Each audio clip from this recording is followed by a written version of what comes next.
कार्यकर्ता सम्मेलन और संविधान पर चर्चा कार्यक्रम की अध्यक्षता कर रहे हैं सिजूर यादव जी।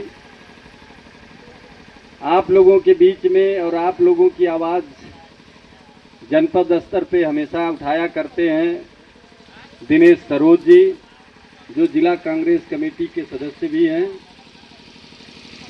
मैनेजर यादव जी, जो आप लोगों के लिए संघर्ष करते हैं और जिला सचिव हैं कांग्रेस कमेटी के। इस मंच पर लौटन राम जी हम लोगों के वयोवृद्ध नेता हैं, आपका स्वागत अभिनंदन है। आपके बीच में हमारे संगठन के प्रदेश जिला उपाध्यक्ष फौजदार यादव जी हैं, आपका भी स्वागत है, अभिनंदन है।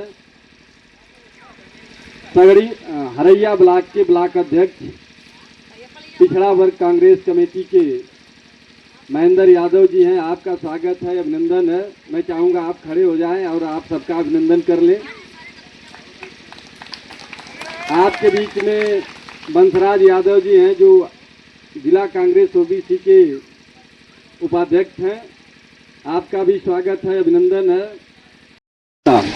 मेरे नौजवान साथियों, बुजुर्ग, किसान, मजदूर, माताओं, बहनों, आप सभी का स्वागत करते हुए मैं नगर की पावन सरजमी पे आप सभी नौजवान साथियों का, आप सबका, उपस्थित लोगों का मैं स्वागत करता हूं, अभिनंदन करता हूं। यह कार्यक्रम वास्तव में कोई खुली मंच नहीं था, ये कार्यकर्ता बैठक थी, लेकिन आप लोगों ने इसको इतना बृहद रूप दिया है, इसके लिए भी मैं आप लोगों का स्वागत करता हूं। आज यही का दिन क्यों चुना गया, यह भी आप लोगों को बता दूं। आज हमने कार्यकर्ता बैठक इसलिए किया मेहनगर में, क्योंकि हमारा देश जब अंग्रेजों के गुलाम था, यह देश गुलामी की बेड़ियों से करा रहा था, तब हमारे देश के नौजवानों ने जो 23 साल की अवस्था में जिस समय खेलने की उम्र हुआ करती थी, उस समय इस देश को आजाद कराने के लिए अपने प्राणों की आहुति दे दिया, अपने आप को इस देश के नाम, इस देश के बलवेदी पर न्यौछावर कर दिया और कुर्बानी देने का काम किया। ऐ मेरे नौजवान साथियों, में नगर के लोगों, मैं आपके बीच में कोई वोट मांगने के लिए नहीं आया हूं। मैं आपके बीच में इसलिए आया हूं कि कांग्रेस का एक मिशन है।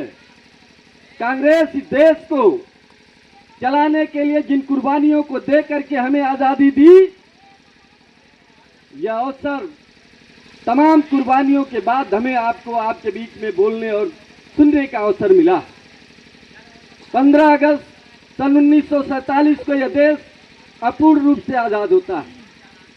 इस देश में संविधान 26 जनवरी 1950 को लागू होता है। इस देश में राजतंत्र हुआ करता था। राजतंत्र का अर्थ हुआ करता था रानी के पेट से जो पैदा होगा बालक और बालिका, वही इस देश की सर्वोत्तम कुर्सी पे बैठेगा। कोई यादव का लड़का, कोई कुहार का लड़का, कोई कुर्मी का लड़का, कोई चमार का लड़का, कोई पासवान का लड़का न विधायक बनता था, न एमपी बनता था, न गांव का सरपंच और प्रधान बनता था।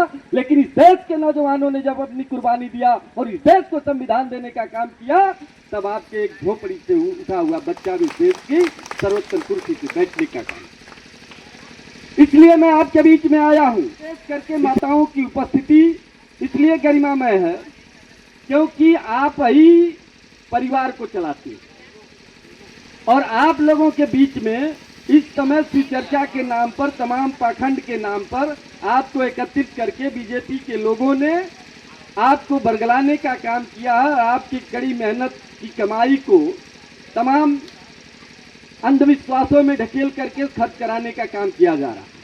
मैं उन बातों पे नहीं जाऊंगा, क्योंकि किसी को ठेस लग सकता है। हमारा मूल भावना क्या है कि इस देश में 100% आबादी जो है, उसमें 90% आबादी पिछड़े और दलितों की है, शोषितों की है, वंचितों की है, और उनके हक पर वर्तमान सरकार जो है वो डाका डाल रही। हमारे